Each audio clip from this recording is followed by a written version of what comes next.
Hello, I'm back again with another book review for you, and this one I did enjoy a lot more. It's something of real interest for me. So more non-fiction. You might have guessed already if you've been watching these videos. I've been watching. I read a lot of non-fiction. I do read fiction as well, but yeah, I do read quite a lot of non-fiction. So it was this book called The Signs, which is by Caroline Faulkner. Apologies, by the way, I'm in my dressing gown and my pyjamas. It's cold and dark, so I thought I'd just get myself cozy. But I did have to show off.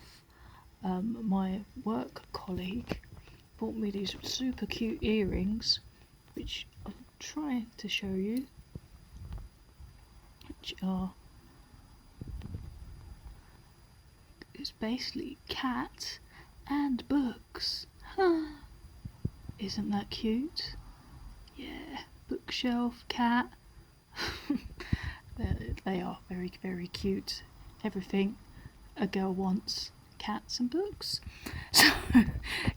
So you get me in my pyjamas and my dressing gown, but yeah, I'll put the earrings on just for you so you can see them, and I'm sure Yasmin will probably watch this video at some point, so just to show you testing them out and wearing them in front of the bookshelf as you wanted.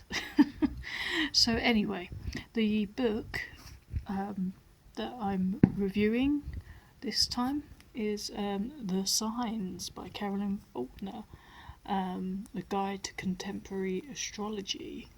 Astrology is something that's always fascinated me from a really young age, but only in the last few years I've really looked a bit deeper into it, because if you're not someone that's really knows about astrology, it goes so much more deeper than what you just maybe would read the horoscope in the newspaper.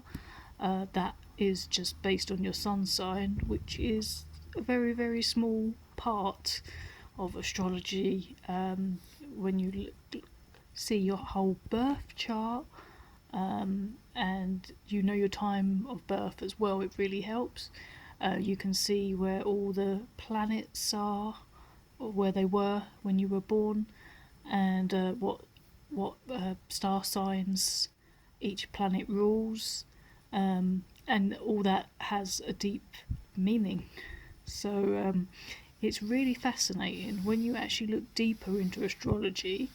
Like for instance, for one small thing, if you look into not only what your sun sign is, that's the horoscope one that you see in the newspaper, but if you also find out what your moon sign is and your rising sign is, straight away that gives you a bigger picture than just your sun sign alone.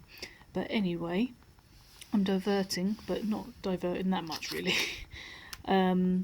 So I've read a lot of things by Yasmin Boland, who's a really great astrologer and writes a lot about the moon as well. And she's helped me really get a bit deeper with it. But yeah, I found this one, I think it was a recommendation on Goodreads, as I believe, and this is amazing. I really want to buy a copy of this book. It is for beginners, so it doesn't go too deep.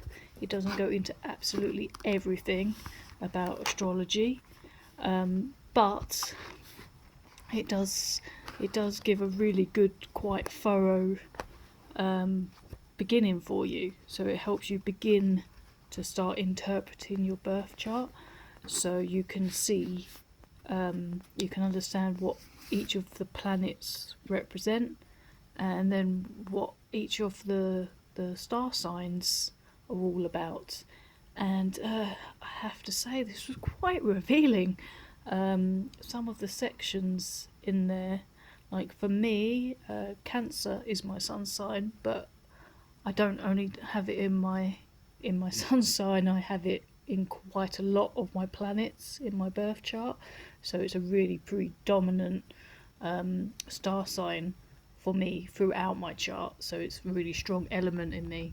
And then when I read the section about Cancerians in this book, it was really shocking.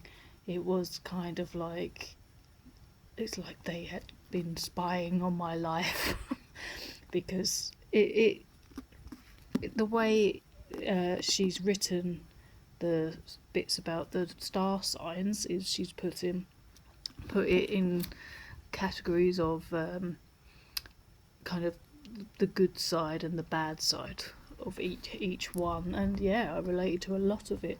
But then also when I looked at other ones that rule some of my other planets, I could also see elements of those.